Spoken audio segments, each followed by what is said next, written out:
I was 68 years old when I learned what exile feels like. Not from a foreign land, but from the threshold of my own son's home. It was Christmas Eve, the day when lights across the city glowed like promises, and when families stitched themselves together with food, music, and ritual. For me, however, it became the night when every thread that bound me to my son unraveled. I had expected cold air, perhaps a polite rejection, but not the steel certainty of being locked out, as if I no longer belonged to the very blood I had carried. That night began not with sudden cruelty, but with the slow erosion of years that had hollowed out the bond between mother and child, until all that remained was a door and a bolt. The preparations had been small, almost humble, but they carried the weight of decades. I had risen early, despite my bones protesting with every step, to bake the cinnamon rolls he used to devour when he was a boy. The smell filled my kitchen, a mixture of sugar and spice that once signaled comfort, though this time it felt like an incantation, a desperate attempt to summon back the warmth of a past that no longer existed. I wrapped them in foil, placed them in a dented tin, and carried them in a faded red bag. Alongside, I tucked a crocheted angel ornament, yellowed with age, one he had made in primary school and proudly hung on the tree year after year.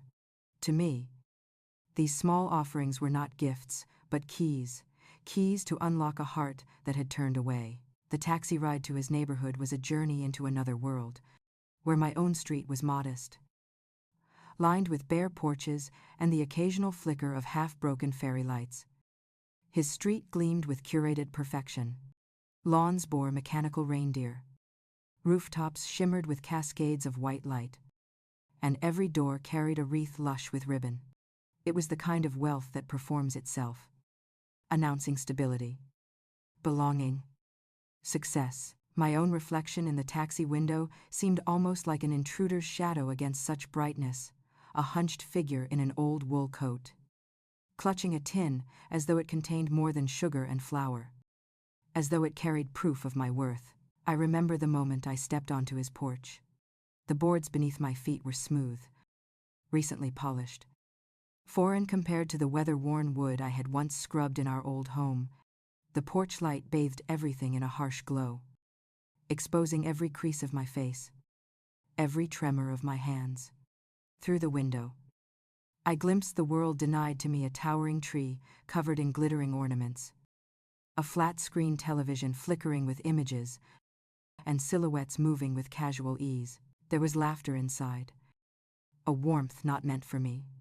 I stood frozen, caught between past and present, before pressing the doorbell. A small gesture that carried the weight of a lifetime. When the door opened, only a crack. It was enough to shatter the illusions I had stubbornly preserved. My son's face appeared, older than I remembered, but harder too, framed by light that seemed to push me further into the cold. In that instant, I felt not the welcome of kinship, but the guarded suspicion reserved for strangers. The space he allowed me was narrow, symbolic of the shrinking place I held in his life. And then, with a movement so final it seemed rehearsed, the door closed, the lock slid, the chain caught, and the deadbolt secured. I was left on the porch, stripped of title, of belonging, of family. His words still echo in my memory. Though I refused to give them voice, what mattered was the gesture, the deliberate exclusion. It was not anger that filled me then, but a silence so deep it seemed to swallow the night. I stood there for longer than I should have. The air bit at my skin. My hands stiffened around emptiness, and my heart rehearsed reasons that might soften the cruelty. Perhaps he was overwhelmed. Perhaps he was distracted. Perhaps tomorrow would mend what tonight had broken. Yet as minutes bled into more minutes, the truth seeped in. I had been cast out not by accident, but by choice. The home I once dreamed of as a sanctuary for him was now a fortress against me. I was no longer needed, no longer invited, no longer family. The sting was not in the rejection alone, but in the realization that my love had become a trespass. The taxi driver eventually emerged, concern shadowing his face. But I could not speak the truth of my humiliation. I carried myself back to the car with the dignity of one who has lost everything but refuses to collapse. The cinnamon tin was gone from my arms. I could not recall whether I had dropped it, surrendered it, or if it had been taken. All I knew was that I carried only absence now. The ride away from that glowing street was a retreat from illusions. Each passing house, each garland, each candle in a window mocked me with the reminder of what I had been denied. I asked the driver to leave me at the church, knowing it would remain open. There, within the shadowed pews and flickering candles, I sought refuge not in faith, but in the anonymity of being another soul among forgotten ones. The nativity scene was arranged on a table. The Holy Family, forever frozen in adoration. Forever together. The irony stung. I sat near the back, where those unsure of their welcome always sit, and let the hymns drift over me like a language I no longer understood. My hands were empty, my lap bare, my heart fractured into shards too sharp to touch. I thought of the years spent sewing clothes from scraps, skipping meals so he might eat more, selling heirlooms to fund his studies. Each sacrifice had been an offering to a future I believed would honor me. Yet futures are not contracts, they are gambles. And I had wagered everything only to be discarded. That night, something in me shifted. It was not rage. Not yet.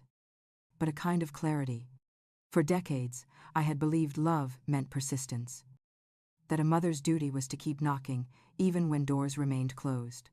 But as I sat in that cold church, I realized there is a moment when knocking ceases to be devotion and becomes degradation. My knuckles had bruised themselves against wood that would never open. I had been pleading for a place in a life that had no room for me. And so, in the silence between carols, I made a vow not to abandon love, but to abandon the begging. I would not press my hand against that door again. Instead, I would turn inward, to the reservoirs of resilience I had cultivated across a lifetime of hardship. When I returned to my small apartment, the absence of the cinnamon tin was a wound, yet also a revelation. The kitchen smelled faintly of spices, a mocking echo of warmth. On the table lay my checkbook, left open from the last time I had written him a check. The ink faded, but the intention clear. I closed it with a firm hand and tucked it away.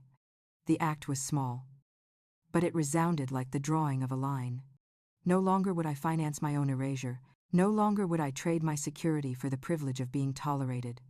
That night, I became something different, not a mother cast aside, but a woman preparing for reckoning. I did not sleep with the hallway light on, as I had done since his father died. Instead, I let the darkness embrace me. In the morning, snow powdered the world outside my window, blanketing the city in deceptive purity. I brewed coffee, let it grow cold, poured it away, and brewed again, as though ritual could steady me. Then, with deliberate hand, I opened a notebook and wrote the truth in stark ink. My son locked me out on Christmas. The words sat heavy, undeniable. Beneath them, I wrote another line. That night, I stopped knocking. To confess it to myself was liberation. It was the end of one story and the hesitant beginning of another. The morning after that bitter Christmas was not unlike the hundreds of other mornings I had endured in my years alone. Yet everything felt altered. The world outside looked innocent, blanketed in snow that softened the edges of the streets and muffled the noise of traffic. But inside me, a stark awareness had taken root. The air was sharp, almost metallic, as if it carried the echo of something broken. My son's decision had not been an isolated cruelty, but the culmination of countless small distances that had widened until they became a chasm. Standing in my kitchen, staring at the faded curtains, I realized I had crossed into a new existence, no longer a mother waiting to be remembered, but a woman who had been deliberately erased. I thought back to the long years that had led here.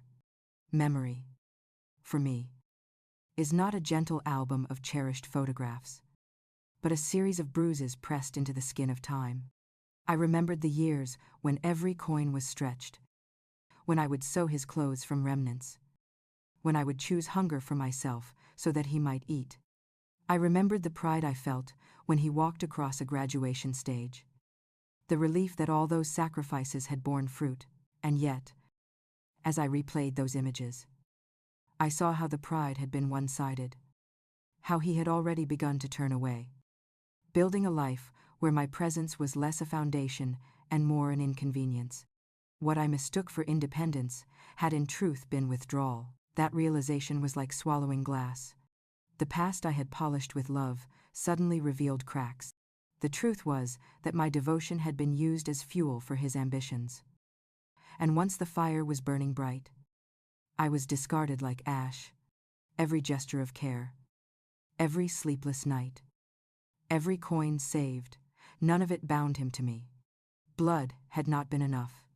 Love had not been enough. And now, on the night when the world celebrated family, I had been locked out of my own. I spent much of that day moving slowly through my apartment, touching objects as though they were artifacts in a museum of my life. Each item seemed to accuse me of misplaced faith. The photographs on the wall showed a boy who had once clung to my hand, a boy whose eyes once held unguarded trust. The furniture carried the weight of years, the table where birthdays had been celebrated, the chair where he once fell asleep with a fever. These objects had borne witness to my devotion, yet now they were evidence of my solitude. They had become relics of a life that existed only in my memory. As the hours passed, something hardened within me. Grief is often described as weight, but for me it was more like a knife, cutting away illusions. I could no longer afford the luxury of pretending. My son had drawn a line that excluded me, and to deny it would only deepen my humiliation. What remained was the question of how to live in this aftermath. Some women, I suppose, would accept the exile, retreating quietly into obscurity, but I had not survived nearly 7 decades. Widowhood, poverty, and the unrelenting demands of motherhood, only to vanish. If he had erased me, then I would rewrite myself. I would become the author of my own continuation, not the discarded character in his story. That decision did not emerge as rage. It came as calm determination, the kind that settles into your bones when there is nothing left to lose. I sat at my kitchen table with a notebook and began to make lists. It is what I have always done when the world collapses. Lists give shape to chaos. I listed the names of people who might still remember my worth. I listed the papers I needed to locate, the documents that bore my signature, the proofs that tied me to the home, the assets, the years of contribution. I listed the boxes in the attic, the ones marked with my handwriting, filled with the history he preferred to ignore. Each line was a thread, and together they formed a net that could catch me before I fell completely. As I wrote, the ache in my chest became less of a wound and more of a forge. Pain, I realized, can be shaped. It can be sharpened. I had lived too long, endured too much, to believe that injustice was permanent. Justice, I knew, is slow, but it arrives. It arrives in the cracks of lies, in the weight of truth, in the resilience of those who refuse to be silenced. My son had closed a door, but he had also opened a path I had never dared to tread, the path of reclaiming myself. The days that followed were quiet, almost deceptively so. I went about small routines, sweeping the floor, boiling broth, watering the plant on my windowsill, but beneath the surface, an undercurrent of resolve grew. I retrieved old folders, brushed off dust, and read documents I had long neglected. I found receipts that bore my name, deeds that carried my handwriting, evidence that the foundation of his life had been built not only on his labor, but on mine. I traced back years of sacrifice like an accountant balancing ledgers, and for the first time I allowed myself to see the imbalance. I had poured everything into him, and he had returned only absence. There is a cruelty in discovering that your child sees you not as a mother, but as a resource. Yet there is also a freedom in finally naming it. I could no longer deny what had been plain for years, that his kindness had always been conditional, that his gestures of love had been transactional, that his ambition had outweighed his loyalty. By locking me out on Christmas, he had not transformed into someone new, he had simply revealed who he had long been, and I, blinded by devotion, had refused to see it. That blindness was gone now. The church bells rang in the distance that week, marking time with solemnity. But I no longer felt tethered to the rhythm of the season. I was not celebrating Christmas, nor mourning it. I was marking the beginning of something else, a reckoning. I had lived too long in silence, too long in the shadows of his choices. The woman who had been locked out was not the same as the woman who now stood within her small apartment. Writing lists and gathering strength, I had crossed a threshold not into his home, but into my own resolve. When the snow began to melt, revealing the gritty streets beneath, I felt my purpose solidify. Exile had become clarity. Rejection had become fuel. I was no longer the mother waiting at the door, I was the woman preparing to build her own. And though the memory of that night would always ache like an old scar, it would also serve as a reminder that sometimes the most painful endings are the ones that finally set you free. I did not return to the porch that expelled me. I returned to the beginning, the receipts, the signatures, the rooms where I had said yes because love had asked, and where ink had quietly rewritten my place in my son's world. The first hook of truth caught me before noon on the second day. The house I once called ours had never stopped taking from me. Even after I moved into an apartment with thinner walls and a smaller stove, a dusty folder revealed what memory tried to soften.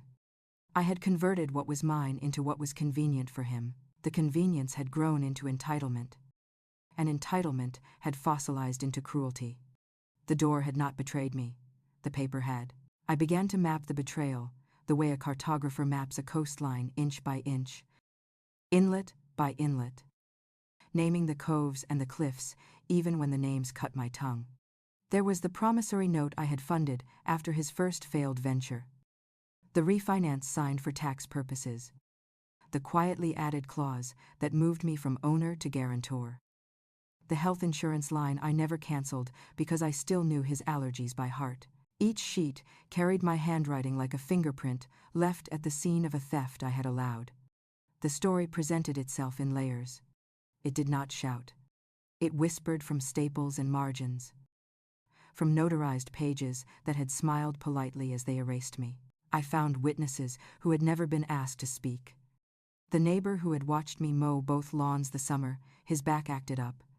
The church ledger that recorded donations made under my name during years when I told no one I went without new shoes. The bank statements where my deposits were the bridge between his risk and his rescue. These were not accusations. They were measurements. Love, measured in hours. Money. Bone-deep exhaustion. And the relentless belief that a child's future is the altar upon which a mother places everything. At some point, the altar had become a furnace, and I had been the wood. Discovering the structure of the deception made my grief less shapeless. I could hold it now. I could place it on the table between the salt and the sugar and look at it without flinching. In the quiet of my kitchen, I rehearsed a new posture, not the stoop of the supplicant, but the spine of the historian. A historian does not plead. A historian records. She traces causes, names, agents, follows the river back to its spring, and writes what others prefer to forget. I began to write, not in the old notebook of shopping lists and chore rotations, but in a clean ledger devoted to facts. I titled it with a sentence I could defend in court and in church, a record of what I gave and what was taken. The entries lengthened by hour. I wrote about the winter he was sick, and the pharmacist who allowed me to pay in installments, about the piano lessons that ended not because of talent but because of schedules, about the first car, registered in my name, because insurance favored my age over his record. I wrote about the day the house was reorganized on paper and the way the pen had paused in my hand before it obeyed, about the box labeled with his Christmas. Still waiting in my attic, like a witness that cannot age. I wrote until the sun moved, and the room changed color, and my hand cramped. I wrote until the events no longer washed over me, but stood. Numbered. Examinable, with facts in place. Patterns rose. Favor became expectation. Expectation became demand. Demand matured into narrative, the narrative in which I existed as the safety net. The open checkbook. The silent backdrop. My silence had been the stage on which his importance performed. This, too, I recorded, not as bitterness, but as clarity. A net is not a home. A check is not a vow. And a backdrop is not a mother. When a role is misnamed long enough, it starts to fit too well. I had worn misnaming like a second skin. The Christmas bolt tore it. I did not call anyone. I did not appeal to sympathy I had not received. Instead, I scheduled an appointment with the only person who ever spoke to me with the same gravity a judge gives to facts, the lawyer who helped me with the will after my husband died. I did not dress for pity. I dressed for weather and for documents. I carried the ledger and the folder like provisions for a long walk. The receptionist looked at my hands first. And I was grateful for that. Hands tell the truth sooner than faces. I did not offer a story. I offered a chronology. A mother's story invites argument. A chronology denies it, line by line. I laid the papers down, dates, amounts, signatures, notarizations. The sequence that organized my erasure. I did not mention Christmas. I did not mention the porch. I did not mention the phrase that made my blood taste like tin. I mentioned deeds and titles and amendments, and the day my name slid from principal to peripheral. The law does not care for holly and hymns, it cares for ink. I gave it ink. When I left the office, the winter light was the color of unpolished steel. In my pocket was a list longer than any list I had written at home. It was not a list of groceries, nor of chores, nor of the small acts that keep grief domesticated. It was a list of actions that turn a door into a case. Requests for records, notices to file, letters to send by certified mail, witnesses to contact. The words were not tender. They were precise. Precision is how a woman who has been dismissed begins to be believed. At home, I ate the first proper meal since the holiday soup with a heel of bread. An apple sliced into a dish older than my son. I cleaned the bowl, dried it, returned it to its place, and felt the steadiness of a ritual that existed before him and would exist after.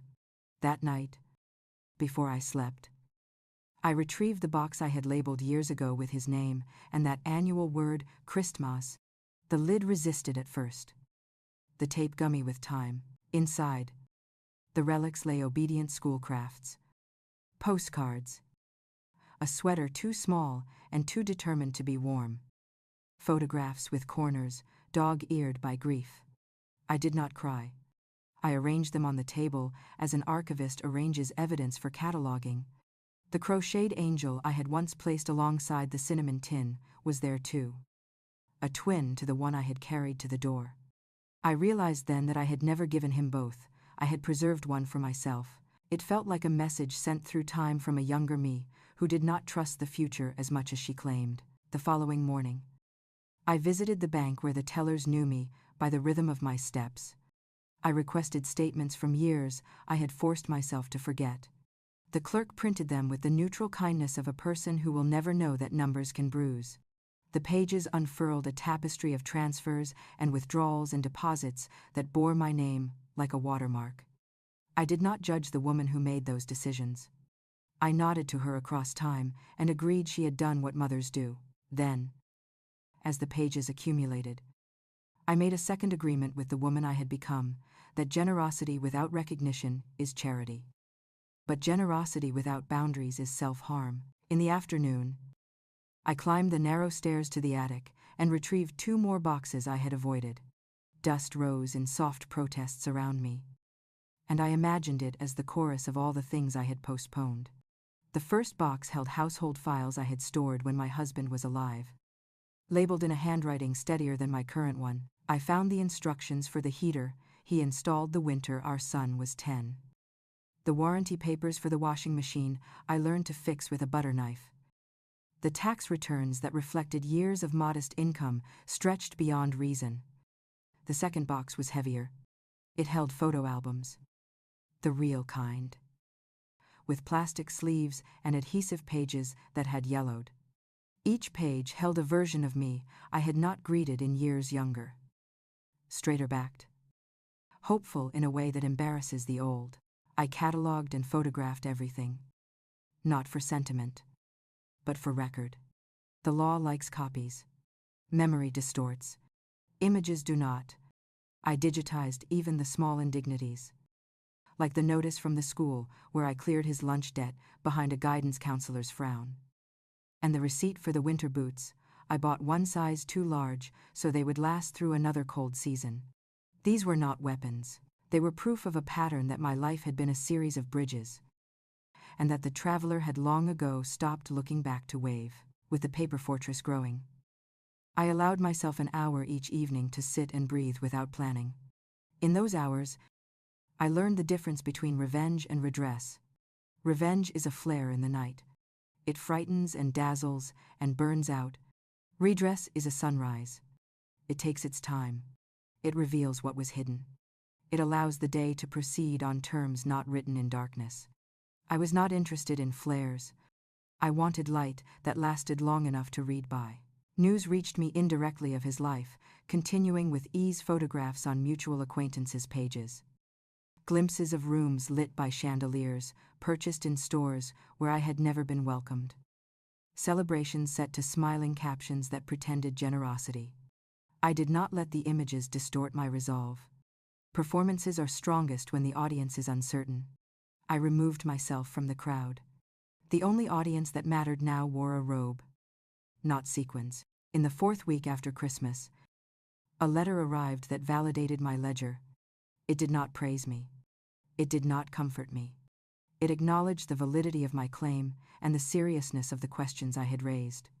I placed it under a magnet on my refrigerator as if it were a child's drawing, returned from school with a quiet well done. It was not joy I felt. It was alignment. The world, which had tilted when the bolt slid, began to settle by degrees. Even alignment has a cost. The process required me to reopen rooms I had painted shut. In one of them lay the memory I had defended most fiercely the day I signed the last set of papers at the kitchen table while dinner cooled and the phone rang and the pen felt heavier than it should have. If I were unkind, I would name that day as surrender. If I were kind, I would name it trust. That day became my compass. I would not be led by unkindness or by naivete again. I would be led by the grain of the wood on which I now set my documents. By the straightness of the lines I drew. By the weight of my own name when I spoke it to myself. I learned new words during those weeks. Words that live in the mouths of clerks and paralegals and judges. I rolled them in my mind without speaking them aloud. Testing their edges. Lien. Partition. Equitable interest. Constructive trust. They did not sing, but they held.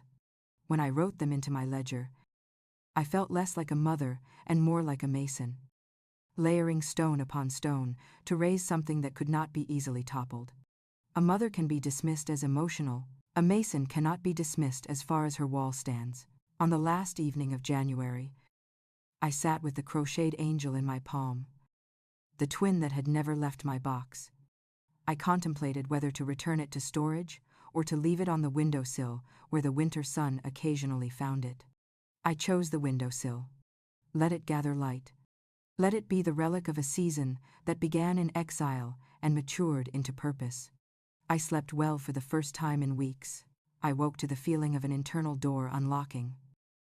Not because anyone invited me in, but because I had stopped asking for entry. The path ahead was not a hallway toward their living room, it was a stairway down to the soil of the life I still owned. I stepped onto it with the steadiness of a woman who has weathered storms taller than houses. By February's second week, the first responses were due. The clock of procedure had begun to tick. Deadlines. Filings. Acknowledgements. The choreography of accountability. Somewhere, across the city, the man I had raised would receive letters that did not arrive in envelopes tied with ribbon. They would not congratulate his taste or his parties. They would ask questions that do not accept silence. They would name me not as a nuisance, but as a party. I did not savor that. I recognized it. Recognition was enough. I set the kettle for tea and straightened the stack of documents on the table. The light through the window fell in squares upon the wood, like pages waiting to be written upon. I allowed myself a single thought, not suited for paper, that the same hands which once packed lunches and wiped fevers and folded shirts had now assembled a case. The transformation did not make me harder. It made me honest. The hook for what came next arrived as a phone vibration against the table. Not from him. Not from anyone who ever celebrated my holidays. But from the office that dealt in answers. The message contained a schedule, a location, and a phrase that told me the private betrayal was about to become public record. I closed my eyes and breathed. Not as a woman bracing for impact, but as a woman stepping into a room she had already furnished with facts. I placed the crocheted angel atop the ledger as a placeholder, a reminder that even artifacts can serve the living. Then I stood, gathered my papers, and put on my coat. Snow began again outside, light as sifted flour, coating the city in a thin promise. I did not believe in promises anymore. I believed in proof. I locked my door behind me and walked into the cold, toward the building where the next door would not be opened by kinship, but by jurisdiction. I did not look back at my window. I had set something there to catch the light for me. Hooked to Part 3, the first hearing would not only expose the clauses that erased me, it would uncover a second ledger. Not written in my hand. Where the numbers led somewhere I had not yet dared to follow. The moment the clerk stamped the first page, the private winter of my exile thawed into public record. The hook arrived exactly where the previous weeks had pointed. Beneath the familiar columns of deposits and withdrawals lay a second set of numbers that did not belong to me. Yet, they drew a shape only my history could outline. The ledgers mirrored each other like twin rivers. One, legal and lit. The other shaded by acronyms and shell names that pretended to be companies. The pattern did not shout. It pulsed. Transfers curved from accounts that once relied on my signature toward a constellation of entities that shared addresses with seasonal rentals and a mailbox store. The paper I had trusted to bear my name now bore the map of my disappearance. I learned to read the choreography that hides in numbers. Small sums moved on holidays. Larger ones traveled on Fridays. Round figures leaped at quarter's end. Retainers left trails to firms that never met me, while reimbursements returned for expenses I did not incur. The story unfolded without a single spoken word. The decisions had been careful, almost tender. As if the thief respected the furniture while emptying the room. I faced the handwriting of a methodology rather than a mistake. Calculation had replaced kinship a long time ago. I had only received its verdict at a door. The first hearing unfolded like a slow clock. The room held no holly. No carols. No mercy disguised as tradition. Stenography replaced song. Facts stacked like bricks. My ledger sat on the table, a spine of paper that refused to bow. Across the aisle, folders thicker than mine leaned against a briefcase that smelled of varnish and new leather.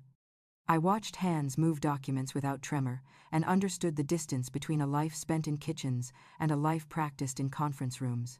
The distance no longer frightened me. Kitchens have their own steel. The chair where I sat had a scar on its arm, and I traced it with my finger until the rhythm of the room matched the rhythm of my breath. Names entered the record. Dates took their place. Signatures anchored themselves under the light. I felt my years as a weight that steadied rather than sank. Age conferred a kind of patience the young misname as slowness. Patience held steady while the questions unlatched compartments I had not known to search. A phrase surfaced, and then repeated, until it formed a strand constructive trust.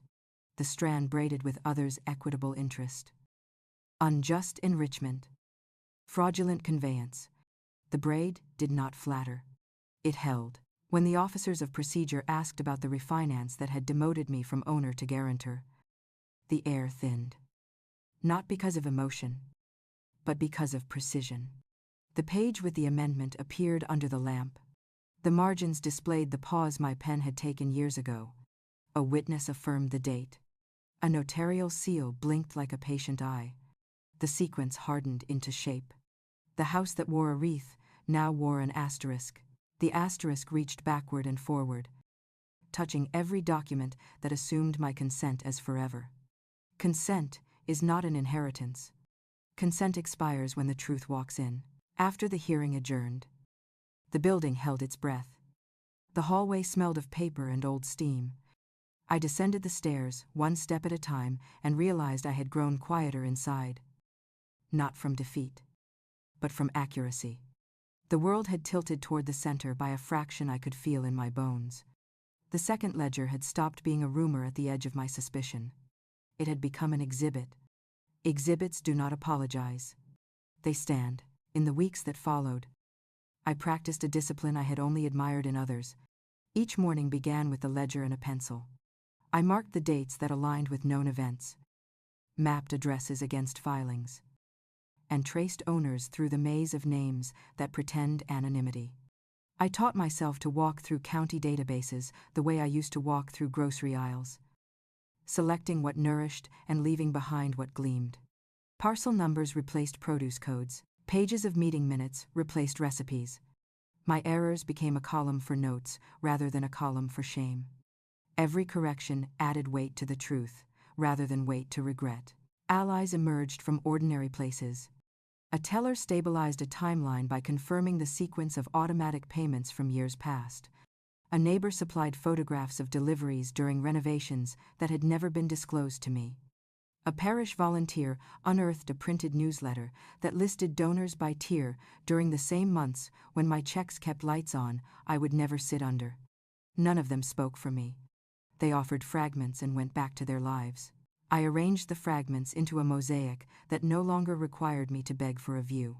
The law's pace became my metronome. Notices went out and returned signed. Records arrived with stamps that glowed like small suns against the frost of indifference. At home, I ate regular meals, walked regular walks, and slept regular sleep for the first time since the porch. Regularity did not dull anything. It sharpened. Routine cleaned the instruments. Resolve played them. Midway through the month, a file appeared that reached beyond money. The file contained minutes from a board that governed the association where my son's house sat radiantly lit. The minutes recorded a vote during the summer to approve exterior modifications to a property listed by lot and block rather than by name. The modifications included a gate that required a specific model of electronic bolt.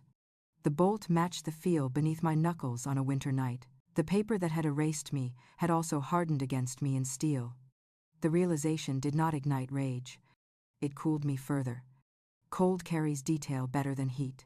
I revisited my own past with the detachment of a curator. The small kitchen where I had signed papers while dinner cooled became an exhibit in my mind, labeled with date, time, and participants. The errand where I stopped for envelopes and stamps became a footnote that fixed a window of hours. The memory of a call unanswered became a margin annotation that corroborated the mood of the week. I converted the diffuse ache of recollection into index cards. I did not stack them for performance. I stacked them for retrieval. The first scheduled deposition approached like a weather system. I prepared by not rehearsing memories as speeches, but by sorting them as files. The box labeled with my son's holiday became a cart of exhibits, each tagged with a number and a short description a clerk could understand without knowing my history. The crocheted angel stayed on the windowsill and gathered thin winter light. I did not bring it down. I needed it to guard the room where I slept, as the process pulled me into rooms where sleep has no jurisdiction. On the morning of the deposition, I ate toast with butter and sipped tea I could taste. I wore the coat that remembered my shoulders, rather than the one that tried to introduce me to a version of myself I did not trust. I walked to the bus stop, because movement steadied me more than riding in silence. Winter air clarified the street's edges. And I placed my feet, with an attentiveness that felt like prayer without petition. I arrived early, and observed the building's lobby as if it were another archive. People carried bags that held the work of their days. And I felt no envy. I carried the work of my years. Inside the room, the objects were arranged to prevent illusion. A recorder sat like an eye. The table offered no comfort beyond its flatness. Paper waited to be written upon us. When my turn arrived, I answered not as a mother pleading for a child, but as a witness testifying to a record. I used years instead of seasons, dates instead of holidays, and amounts instead of adjectives. I felt the furniture of my identity reorganize itself around verbs stronger than love. Survived, provided, endured, signed, funded, discovered, assembled. The present participle anchored me in motion, assembling, discovering, correcting, reclaiming being a rector. The gerunds formed a raft that could cross rooms without drowning. By afternoon, the contours of the second ledger showed as clearly on faces as they did on paper. Surprise hid behind professional neutrality, then recalibrated into strategy. I registered these shifts without savoring them. Gastronomy is for celebrations. This was surgery. The day ended without applause. It ended with a transcript that began to recognize the gravity of the ground beneath my case. I returned home at dusk and allowed myself the smallest ceremony. I placed the day's file on the table, folded the coat over the chair, and stood at the window without turning on the light. The city's winter was a soft gray rather than a drama. Cars moved like small intentions. Windows glowed with lives I would not enter and did not need to. I breathed as if the glass could measure steadiness. And when I stepped away, the room had not moved. But the world had. The exile of a door had shifted into the jurisdiction of a process. Jurisdiction does not love. It does not hate. It recognizes. That night, fatigue came as a friend rather than an ambush. I slept without dreaming of porches. In the morning, I opened the notebook and wrote a brief entry on the left page and a longer one on the right. The left recorded actions completed. The right articulated the next series of steps, each stated as a noun rather than a plea. Motion, subpoena, discovery, hearing. The nouns formed a spine as honest as the ledgers. I closed the notebook and prepared breakfast with the same hands that had rolled dough for a boy who now lived behind an electronic gate. The hands did not tremble. News of the filings traveled through the networks that always carry such things. Mutual acquaintances shared glances that conveyed confirmed rumors. Social accounts posted images with captions that aged quickly. I did not look for explanations. Explanations often serve the speaker more than the listener. I permitted the world to create its versions. I would remain with the record. At week's end, a courier delivered a box heavier than its size explained. Inside lay statements from a firm with a name so bland it might have been chosen for camouflage. The statements revealed investments made through vehicles designed to keep ownership distant from consequence. The dates aligned with the seasons when I had paid emergency bills that had arrived without warning. Profit had grown in the shadow of my sacrifices. The second ledger had stopped being a river. It had become a reservoir. I updated my index. I revised my timeline. I wrote a conclusion for no one but myself. The life that excluded me had been funded by the very devotion it denied. The distilled truth did not scorch. It illuminated. I sat with it until illumination settled into intention. The intention was simple and without malice. The intention was to return what had been taken and to record the return so that erasure would not be tempted again. The hook for the next chapter slid into place as evening fell.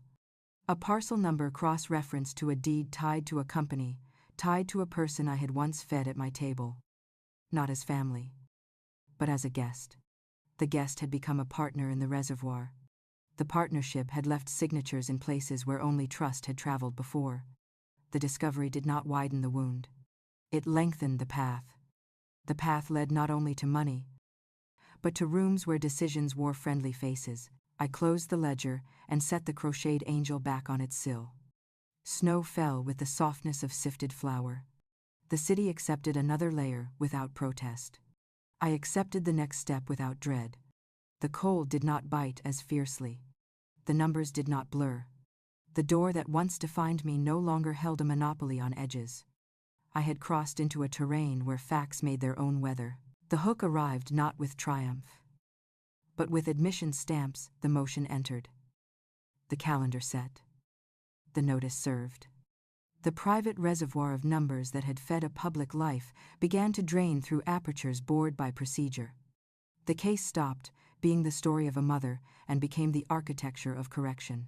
I moved through weeks as a steward of evidence rather than a supplicant for mercy. The rooms changed. The air changed. The balance of gravity changed. I prepared for the hearing the way a mason prepares a wall. Not for applause, but for weight. The timeline stood like scaffolding signatures layered over wiring permits. Parcel maps aligned to shell companies. Transfers paired with renovations. Charitable tears cross-referenced with shortfalls that had arrived without warning at my door years earlier. I rehearsed only the sequence.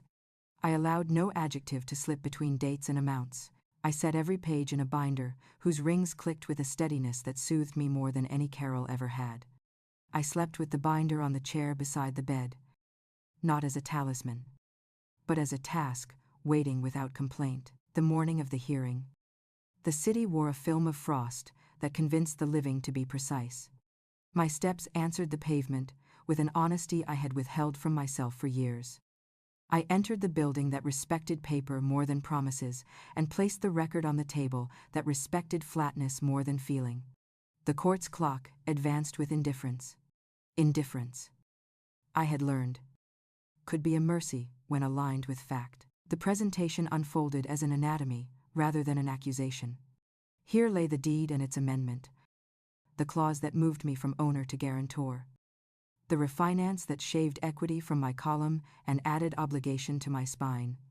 Here moved the funds whose arcs matched the seasons when I had paid emergencies, the very seasons that corresponded with deposits into entities that bore names meant to mean nothing. Here stood the association minutes authorizing a gate whose model number matched the machine that denied my presence on a winter night.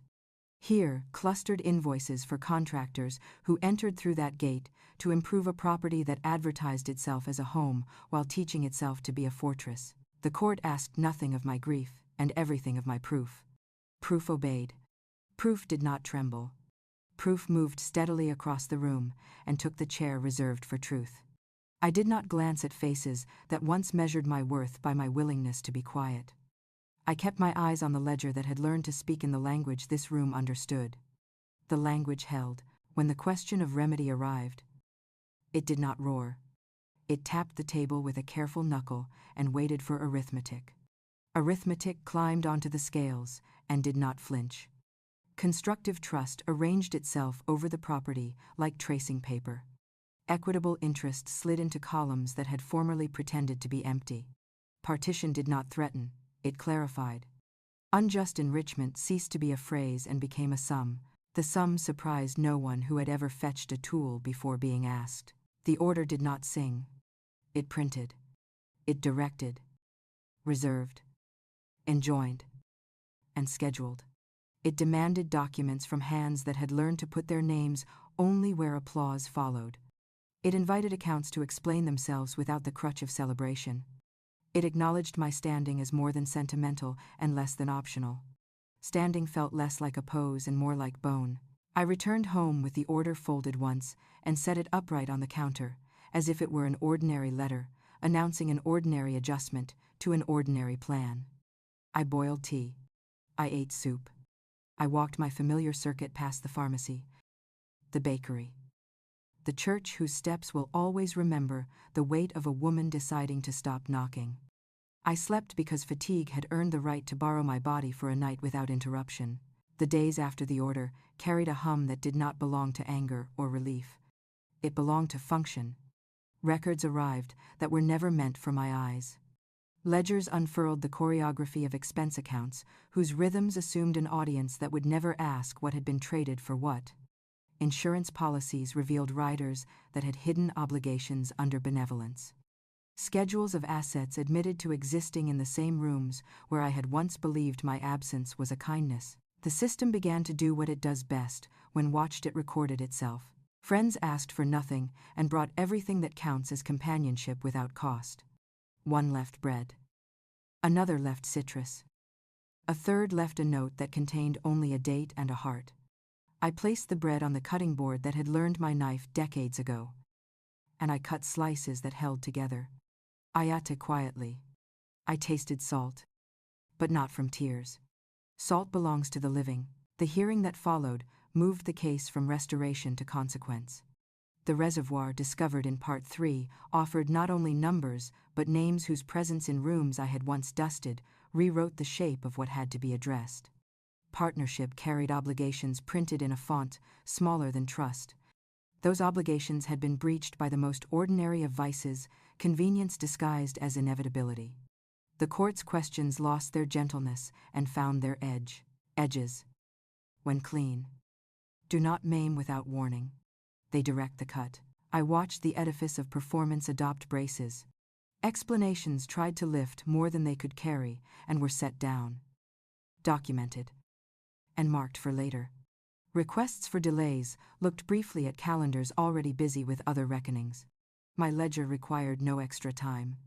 Years of preparation had been baked into it by necessity, not by foresight. Poverty had rehearsed me for punctuality. Widowhood had rehearsed me for paperwork. Motherhood had rehearsed me for endurance. The court rehearsed me for victory by refusing to name it until it could be measured. The order that followed did not restore a past. It inaugurated a future. The house acquired the legal shadow of my trust. The accounts acquired liens, whose threads led back through signatures I had once been encouraged to treat as a formality. The entities acquired a responsibility to explain or to disgorge. Disgorgement is an ugly word. It suits ugly harvests. I did not hunger for it. I merely recognized its necessity. The hook to the last part announced itself as a date on the calendar, aligned with the season that had once exiled me. The court scheduled a final accounting for December. The notice did not mention Christmas. It did not need to. My bones understood. The same month that had taught me to stop knocking would now host a table where numbers would finally speak their last words and where titles would be corrected in ink that dries slower than blood.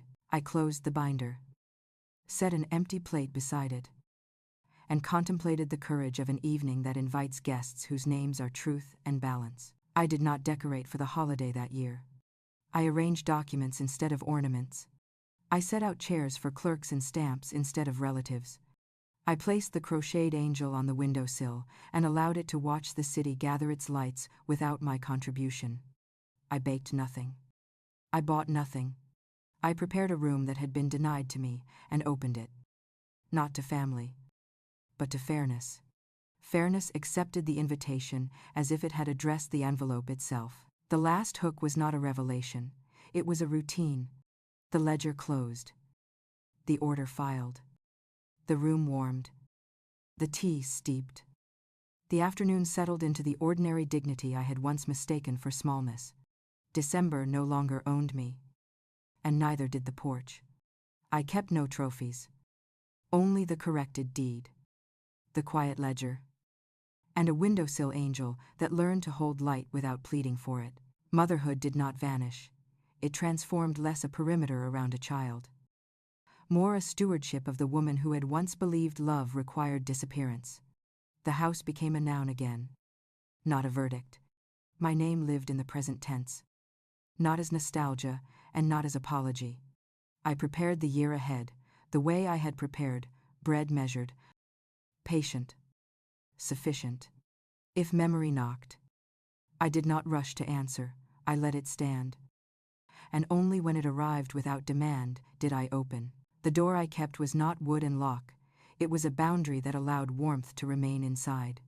On the first morning of the new year, I wrote a single sentence, and did not need a witness. I chose the room where I stand. Then I set down the pen, folded the pages, and let the light move over the table like a simple promise fulfilled.